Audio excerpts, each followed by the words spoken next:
Bismillahirrahmanirrahim. Assalamualaikum warahmatullahi wabarakatuh. Teman-teman, seperti biasa kita akan masuk ke materi selanjutnya. Kali ini kita akan bahas mengenai mata kuliah administrasi perbankan. Dan pokoknya tetap fokus, kita akan lanjut ke sesi-sesi dan paling banyak materi-materi yang sangat menarik dan sangat penting buat teman-teman, buat bakal teman-teman nanti next step selanjutnya untuk mengetahui dunia perbankan. Ada apa aja sih produknya, kreditnya, jenisnya apa saja. Sekarang kita akan masuk ke materi kredit investasi. Oke, kemarin kita bahas mengenai pengertian kredit. Sekarang kita akan membahas tentang kredit investasi. Nanti kita akan membahas tentang kredit konsumtif, gitu. Ada produktif dan yang lainnya. Banyak hal mengenai tentang kredit. Dan kebanyakan orang, mereka hanya sebatas tahu, oh saya kredit dan hanya pinjaman saja. Padahal sebenarnya kredit ini banyak jenisnya sesuai tujuan dan fungsinya. Oke, nah kredit investasi ini lebih fokus terhadap investasi atau lebih ke produktif. Jadi pembiayaan yang pasti akan menghasilkan. Oke, kita lihat dari sisi pengertiannya. Dari sisi pengertiannya, kredit investasi ini adalah kredit yang digunakan untuk memperluas usaha atau ekspansi ke usaha yang lain atau usaha yang sudah ada dikembangkan lagi. Contoh, mempunyai cabang satu, mempunyai buka lagi cabang yang kedua, cabang yang ketiga, cabang yang keempat, itu kurang lebih. Tapi hanya difokuskan hanya untuk dalam bentuk investasi saja. Artinya yang ini bukan bersifat konsumtif untuk pemakaian pribadi, tapi untuk jalannya usaha selanjutnya. Seperti apa sih contohnya? Pembukaan pabrik baru, terus membuat proyek baru, artinya gitu. Artinya proyek baru itu, saya mau bikin ekspansi deh, saya mau bikin di segmen yang lain. Nah, itu proyek baru. Mau pengadaan mesin pula untuk menambah bahan baku juga. Saya mau membeli tanah deh untuk nanti saya mau ngebangun pabrik di situ. Bisa, itu dalam bentuk investasi juga. Dan yang mana nanti dari hasil kredit tersebut ada target dari investasi tersebut untuk return-nya atau pengembalian ke perbankan atau ke bank tersebut dengan hasil investasi tersebut. Gitu. Jadi tujuannya ya harus ada return-nya. Bagaimana cara mengembalikan modal beserta bunga atau margin yang harus diberikan kepada perbankan. Oke. Teman-teman nih, contoh-contohnya kayak tadi yang sudah jelaskan, kita bisa lihat dari kita bisa membangun pabrik, kita bisa membeli mesin-mesin, kita bisa ekspansi dalam perkebunan pula, gitu. Artinya kita membeli lahan, kita membeli kayak perkebunan, membeli lahan, kita menanam bibitnya, kita pupuknya, sampai maintenance-nya hingga jadi misalkan contoh di dalam kelapa sawit, gitu. Terus kenapa membangun pabrik? Jelas ini akan menghasilkan ya sesuatu yang menghasilkan. Pabrik, misalkan pabrik semen atau pabrik apa, bentuknya nanti akan menghasilkan dan dijual kembali. Mesin untuk membantu jalannya produksi, jelas nanti akan perputarannya, turnovernya akan cepat tinggi dalam hal produksi, makanya mesin sangat dibutuhkan, gitu. Makanya kalau sekarang sudah mulai global, sudah mulai canggih, jadi apa yang bisa dilakukan oleh mesin, maka akan dilakukan oleh mesin. Jadi agak pengurangan dalam pengerjaan dalam segi manual. Mesin atau kita kenal dengan robot, gitu. Robotik dalam pengolahan atau produksi itu sangat dipakai di negara-negara maju. Kalau di kita seimbang, masih antara yang manual dengan yang mesin. Nih, ini contoh-contoh dalam kredit investasi. Nah, sekarang apa aja sih persyaratannya? Nah, persyaratannya jelas. Harus dalam bentuk perusahaan, baik itu PT maupun CV, gitu, yang memiliki SIUP. Nah, sekarang berubah, SIUP itu ini berubah menjadi nomor induk berusaha, ya, NPWP, gitu. Daftar perusahaan itu semua legal, fokus dalam nomor induk berusaha. Gitu. Nanti ada izin usaha, ada izin lingkungan, ada izin lainnya yang berkaitan tentang kegiatan operasional atau segmentednya. Yang kedua, jelas ada identitas diri seperti KTP. Kalau tidak ada KTP, SIM dan atau paspor, dan itu wajib hukumnya ada sebagai identitas ownernya. dan diperlukan dalam akta pendirian atau bahan usahanya. Yang selanjutnya, fotokopi rekening koran tabungan paling tidak selama 3 bulan terakhir. Nih, teman-teman, kalau punya usaha, wajib hukumnya teman-teman menyetorkan atau keluar masuk uangnya melalui rekening tabungan. Kenapa? Supaya dapat menunjukkan intensitas atau trafficnya keluar masuk uang dalam perusahaan. Contoh, kalau saya memiliki perusahaan tapi saya jarang setor atau jarang menabungkan melalui rekening, bagaimana perbankan percaya mengenai sirkulasi atau regulasi omsetnya dalam perusahaan tersebut kalau tidak tercermin dalam rekening koran? Gitu. Apakah tunai? Kan sekarang sudah mulai bankable, sudah semuanya digital. Jadi bagi kamu teman-teman yang punya usaha, lagi merintis usaha, atau yang sudah punya usaha, kalau saya menyarankan lebih baik, walaupun itu kecil, lebih baik setorkan ke dalam tabungan. Satu, kita bisa menahan dalam emosi dan nafsu dalam pengeluaran. Yang kedua, itu kita bisa membuktikan kepada perbankan bahwasanya emang real omsetnya kita memiliki putarannya sekian rupiah, sekian juta rupiah, sekian puluh, sekian ratus juta rupiah. Ya, itu artinya kalau sudah ada mutasi di rekening, itu sangat mudah menunjukkan dan sebagai buktinya. Ya, makanya penting sekali kenapa 3 bulan terakhir, kenapa 6 bulan terakhir, nanti dilihat dari regulasinya, perputaran cash dalam sebuah perusahaan itu sendiri. Selanjutnya, ada namanya feasibility study. Artinya apa? Jadi di sini lebih ke layak apa tidaknya perusahaan tersebut dibiayai. Tadi dari sisi aspek omset, dari sisi aspek aset, dari sisi aspek capability, kemampuan dalam membayarnya, dalam sisi aset kolateral, jaminan. Nanti banyak pertimbangan-pertimbangan sehingga layak atau tidak diberikan pinjaman atau pembiayaan oleh perbankan kepada perusahaan tersebut. Itu disebut feasibility study, disebut layak atau tidak layak. Itu kurang lebihnya.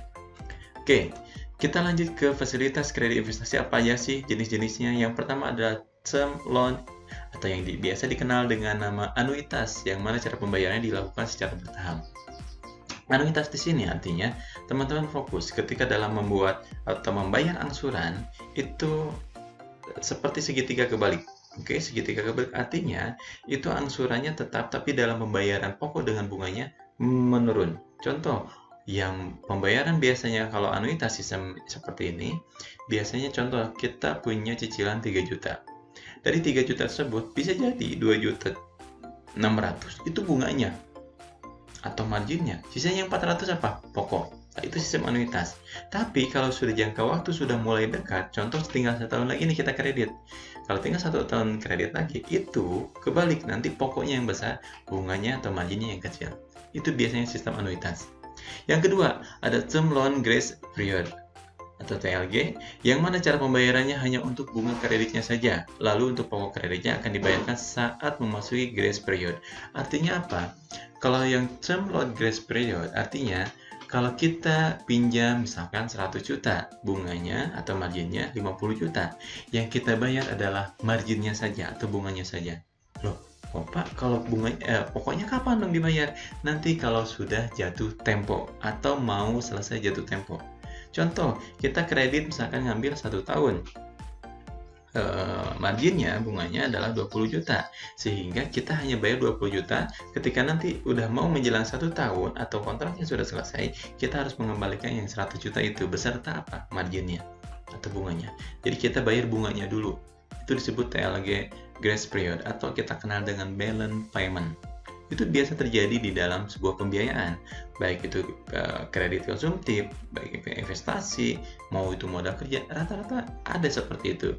Contoh kalau teman-teman mengajukan, nah saat ini restrukturisasi gitu, atau misalkan kalian nyicil di leasing atau mau nyicil motor, kalian tidak mampu membayar satu cicilan tersebut, misalkan 800.000, tapi kalian hanya mampu untuk bayar 200.000, nah itu hanya bayar balance payment-nya, balance payment, atau disebut term loan grace period, atau membayar bunganya saja yang 200.000-nya. Sisanya apa? Ya pokoknya nanti diakhirkan. Makanya nanti pas di akhir agak berat. Karena apa? Langsung gede. langsung. Itu disebut term loan grace period. Poin yang nomor 2. Sekarang poin yang ketiga, term loan principal. Artinya apa? Artinya sistem angsuran yang jumlah setiap bulannya selalu sama, namun untuk besaran bunganya akan ditetapkan berdasarkan besaran outstanding. Nah, artinya gini, ketika teman-teman sekarang membayar angsuran 3 juta, bulan depan itu bisa jadi turun 2.900.000. Nanti bulan depan lagi bisa turun lagi, nanti 2.800.000, turun lagi nanti 27. Itu kok bisa turun sih Pak? Karena itu berdasarkan sudah diakumulatifkan. Bunga dengan pokok, ketika kita bayar pokok di situ, ketika ada pokok dengan bunga, angsuran pertama nanti akan turun, gitu. Angsuran selanjutnya, karena kan sudah mengurangi dari outstanding pokok yang awal. Gitu. Biasa sih kalau jangka waktu 1 tahun itu sangat terasa penurunannya. Tapi kalau 3 tahun, 5 tahun ya kita cicilan 3 juta, nanti turun 2.999.000, nanti 2.998.000, ya itu bertahap kalau jangka waktunya panjang. Tapi kalau jangka waktunya pendek sangat terasa. Jadi itunya term loan principal. Jadi turun dalam pokoknya, pengurangan pokok atau beban dari total outstanding-nya. Gitu teman-teman. Nanti kita akan bahas ya di sesi nanti setelah ini kita akan bahas tentang angsuran. Nih teman-teman, biar nggak panjang lebar di sini, kita harus sudah mulai masuk ke contoh kasus. Ya teman-teman, terbuka apa sih untuk investasinya, pembiayaan investasi atau kredit investasi apa saja sih? Yaitu pembahasannya gimana? Oke, nih contoh kasusnya diketahui. PT selalu sukses mengembangkan bisnis di bidang chicken nugget.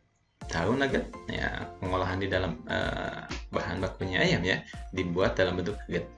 Adapun kebutuhan untuk pengadaan lahan, gitu 250 juta, pekerjaan lahan cleaning, gitu kan, perizinan AMDAL, dan ini pasti semuanya membutuhkan biaya-biaya. Tuh ya, personal 40 juta, bangunan 140 juta, membeli mesin produksi dan pendukungnya 150 juta, uji coba produksi dan lain-lain 45 juta. Sedangkan PT selalu sukses memiliki dana perusahaan 130 juta.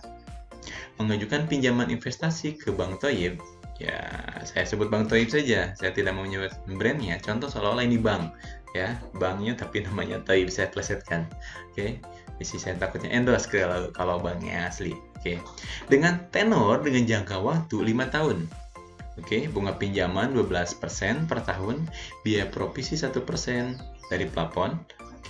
Biaya appraisal 500.000, biaya administrasi 500.000, biaya notaris 10 juta, dan biaya asuransi 7,5 juta.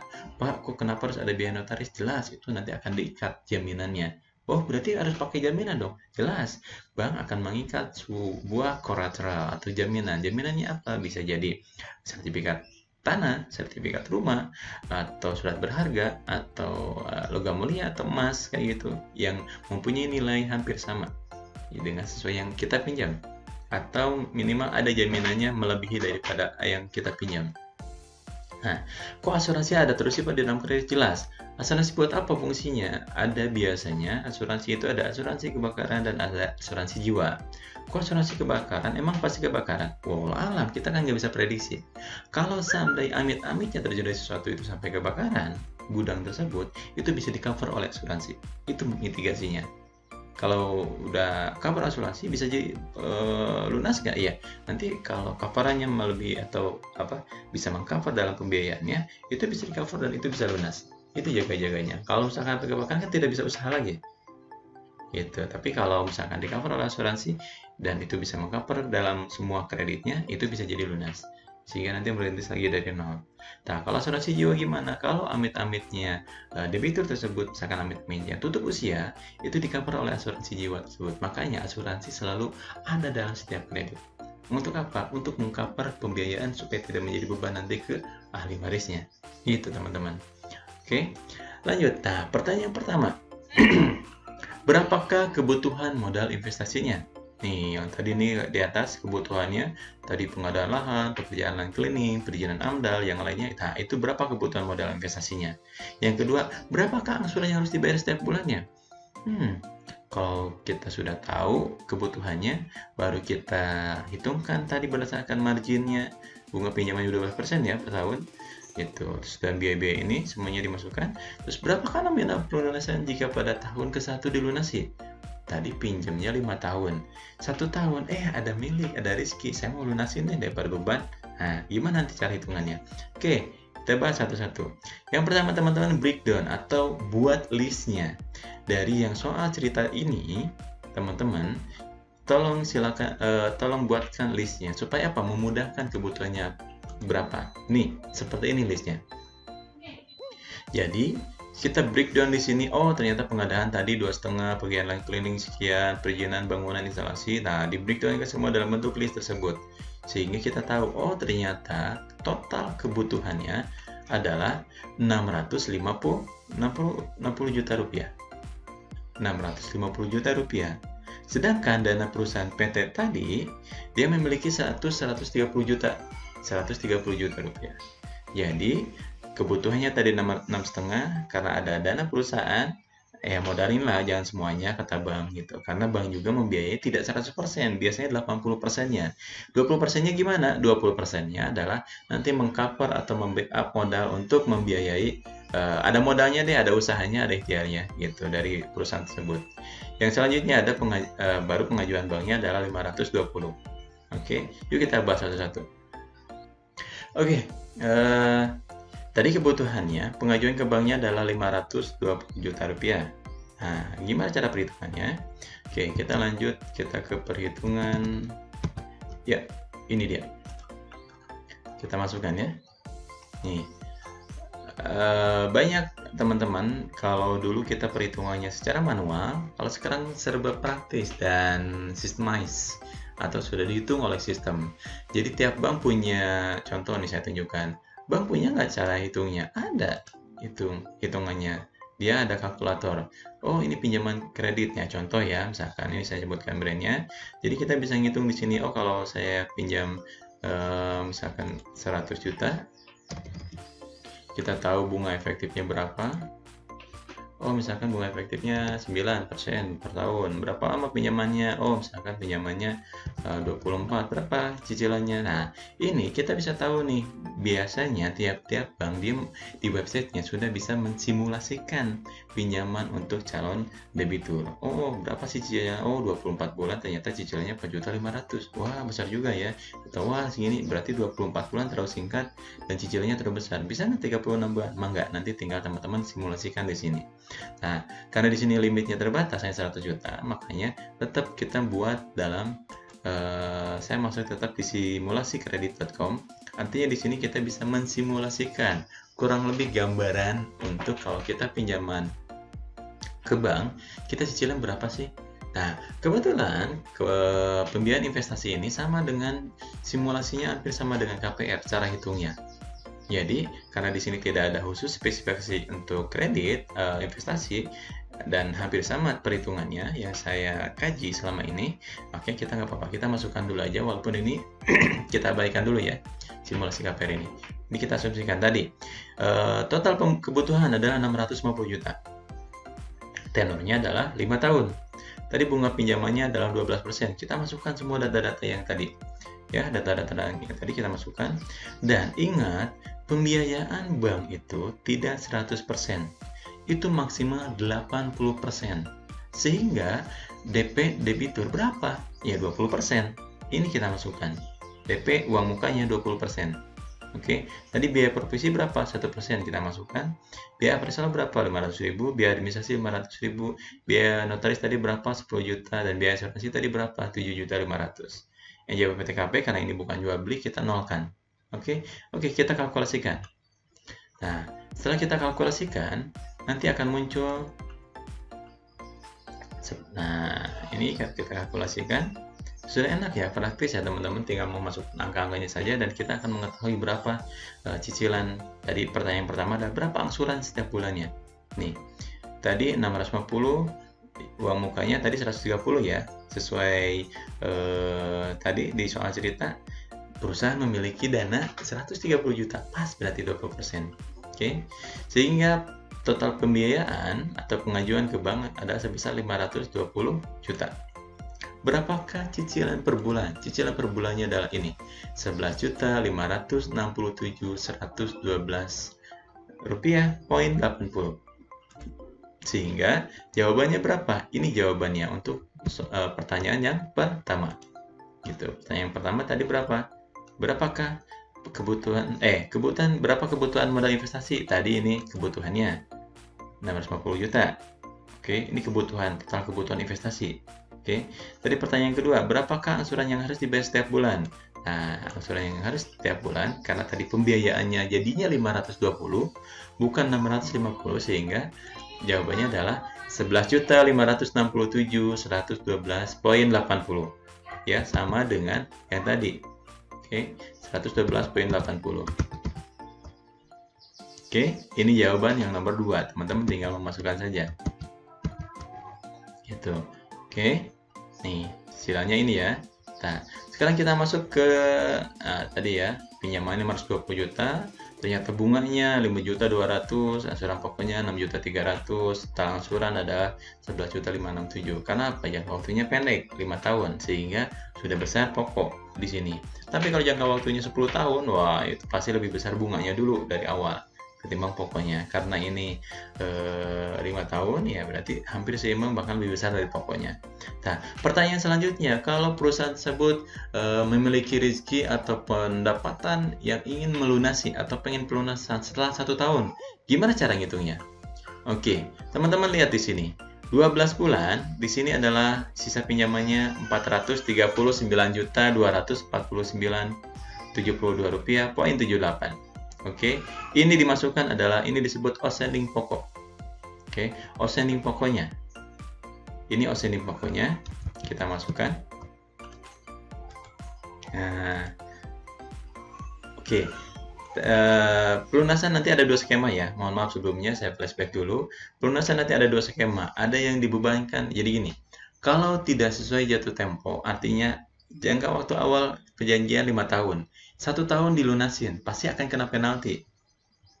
Ya, berapa penaltinya atau berapa sih dendanya yang harus dibayarkan lebih di situ? Oh, jelas. Ada 2 skema. Skema yang pertama adalah ada salah satu bank gitu. Berbeda-beda, tiap bank punya kebijakan masing-masing. Ada yang dibebankan sampai 3 kali bunga, ada yang dihitung dalam persentase. Kali ini kita menggunakan skema pelunasan yang pertama dengan 3 kali bunga berjalan. Artinya apa? Nah, tadi kan kita tahu artinya outstanding pokok di sini 439. Oke, 439.249.072. Masukkan angkanya ke sini. Oke, masukkan angkanya ke sini. Nah, terus bunga berjalannya berapa? 3 kali bunganya dihitung dari mana angkanya ini, Pak? Nah, ini dimasukkan dari angka bunganya, bunga berjalan. Berarti pada bulan ke-13, 14, dan 15 masukkan angkanya semuanya, dan ini nanti diperhitungkan semuanya. Inilah penaltinya di luar pokok. Pokok ditambah 3 kali bunga berjalan. Ingat, bunga berjalan, bukan pokok berjalan, tapi bunga berjalan. Angsuran bunga berjalan, karena mau dilunasinya 1 tahun, berarti di sini dari 13 ya, 14 dan 15. Nih berjalannya. Pada bulan ke-13 sekian 4.392, pada bulan ke-14 4.320, pada bulan ke-15 ada 4.248. Jadi ini 3 bulan berjalannya. Selanjutnya ya, kita masukkan angka-angka yang tersebut ke sini, baru ditotalkan. Outstanding pokok yang tadi 439.249.072.78 ditambahkan bunga tadi ke-1, ditambah bunga kedua dan bunga ketiga, ditotalkan semua ini, hasilnya adalah 588. Kok Pak Rancu? Emang itu keriting angkanya. Oke, paham ya? Sekali lagi, kalau skema pelunasan yang pertama ada 3 kali bunga berjalan, kita tentukan dulu outstanding pokok yang terakhirnya berapa, ya, ditambahkan bunga selanjutnya. Kalau 12 bulan, sekali lagi, outstanding pokoknya, ingat, 12 bulan, ini 1 tahun, ini outstanding pokoknya. Oke, sekali lagi, ini outstanding pokoknya, dan ini bunga berjalannya, 1, ya, bulan ke-13, bulan ke-14, dan bulan ke-15, ditotalkan semua, itu adalah total pelunasan yang ini. Oke, paham ya? Oke, itu yang skema pelunasan yang pertama. Yang kedua, ada pelunasan skema pelunasan yang kedua. Ya, Skema pelunasan yang kedua adalah outstanding pokok. Tadi ya sudah tahu ya, outstanding pokok ditambah bunganya, penaltinya adalah 5%. Dari mana? Dari outstanding pokok ini. Lebih mudah perhitungannya. Jadi 5% dikalikan outstanding pokok hasilnya Rp21.962.453 poin atau 64. Ditotalkan dari outstanding pokok ini dengan bunga ini sama dengan total pelunasannya. Lebih simpel di sini. Tapi kita lihat bandingkan. Dengan skema pelunasan yang pertama adalah 452, sedangkan bunga dengan ditentukan 5% dari outstanding pokok 461. Ternyata yang dalam bentuk persentase lebih besar pelunasannya ketimbang yang 3 kali bunga berjalan. Makanya tiap perbankan atau tiap perusahaan itu punya kebijakan masing-masing. Apakah bisa ditentukan dari bunga? Ternyata itu lebih ringan teman-teman, ketimbangan ditentukan dalam bentuk persentase. Gitu, persentase seperti itu. Oke, itu ada dua skema, baik itu mau menggunakan bunga maupun itu persentase, kurang lebih seperti itu. Dan itu nanti teman-teman akan menemukan ketika teman-teman bersinggungan atau bertemu atau mengajukan pinjaman ke perbankan. Ya, paham? Oke, sekarang kita akan masuk ke tugas. Seperti biasa teman-teman, saya akan untuk mengetahui teman-teman paham apa tidak. Seperti biasa akan saya berikan tugas, dan ini soalnya hampir sama seperti itu, sangat mudah. Kalau teman-teman paham di materi sebelumnya, maka akan paham juga dan dapat mengerjakan ini dengan baik. Nih, teman-teman, tugasnya adalah PT Juragan Hayam mengembangkan bisnis di bidang ternak ayam. Adapun kebutuhan untuk pengadaan lahan 300 juta, pekerjaan lahan cleaning 25 juta, perizinan AMDAL dan praoperasional 50 juta, bangunan dan sekian. Teman-teman bisa baca di sini. Begitupun Juragan Hayam memiliki dana perusahaan 164 juta, mengajukan pinjaman investasi ke Bank ABC dengan tenor 5 tahun, sama 12% per tahun, biaya propertinya 1%, dan appraisal, dan teman-teman bisa lihat biaya-biaya yang ada di sini. Nah, di sini pertanyaan pertama adalah berapa kebutuhan modal investasi? Teman-teman tadi seperti sebelumnya, breakdown dulu dan list semuanya kebutuhan yang dibutuhkan oleh Juragan Hayam. Jangan dulu dikurangi DP, tapi list dulu kebutuhan modal investasinya berapa. Itu yang pertama. Saya kasih clue kuncinya. Yang kedua, berapakah angsuran yang harus dibayar setiap bulan? Nah, kalau angsuran, ketika teman-teman sudah mengetahui kebutuhan modal investasinya totalnya berapa, baru dikurangi perusahaan punya dana berapa sih? Gitu. Baru nanti ketemu deh angkanya. Nah, baru masukkan tenornya berapa lama, bunganya berapa lama, biaya-biayanya tadi yang sudah disebutkan, ada provisi, ada appraisal, ini tinggal teman-teman masukkan. Nah, baru nanti muncul ada angsuran setiap bulan dengan tenor atau jangka waktu 5 tahun. Angsuran per bulannya berapa? Tinggal masukin. Gampang kan? Tadi di materi ada sebelumnya. Di materi sebelumnya saya udah jelaskan. Oke, pertanyaan yang ketiga. Kalau Juragan Hayam tersebut, ya, PT Juragan Hayam tersebut mau melunasi pada tahun kedua. Nah, ini agak beda ya. Tadi tahun pertama, sekarang kalau tahun kedua dilunasi, berapakah outstanding pokoknya dengan skema 3 kali atau mendapatkan penaltinya 3 kali bunga berjalan. Oke, jadi outstanding pokok ditambah 3 kali bunga berjalannya, berapa totalnya? Itulah total pelunasan. Oke, mudah kan? Kalau mudah, teman-teman silakan jawab. Oke, silakan jawab soal dari tugas tersebut, dan seperti biasa jangan lupa diupload di dalam tugas ya di Google Classroom ya. Oke teman-teman, itu saja yang dapat saya sampaikan. Semoga bermanfaat. Semoga teman-teman paham atas materi yang sudah saya berikan. Pokoknya tetap fokus, tetap belajar, tetap terus mengembangkan diri, mengembangkan ilmu pengetahuan. Yang pasti Khairun Nas tanpa memberinas. Teman-teman harus bermanfaat untuk orang lain. Tetap jaga kesehatan, ya, jangan lupa olahraga, jangan lupa tersenyum supaya meningkatkan imun kita, dan jangan lupa bahagia. Oke, itu saja. Terima kasih sekali lagi saya ucapkan atas perhatiannya. Wabillahi taufiq wal hidayah. Nasrun minallah wa fatun karib. Wassalamualaikum warahmatullahi wabarakatuh.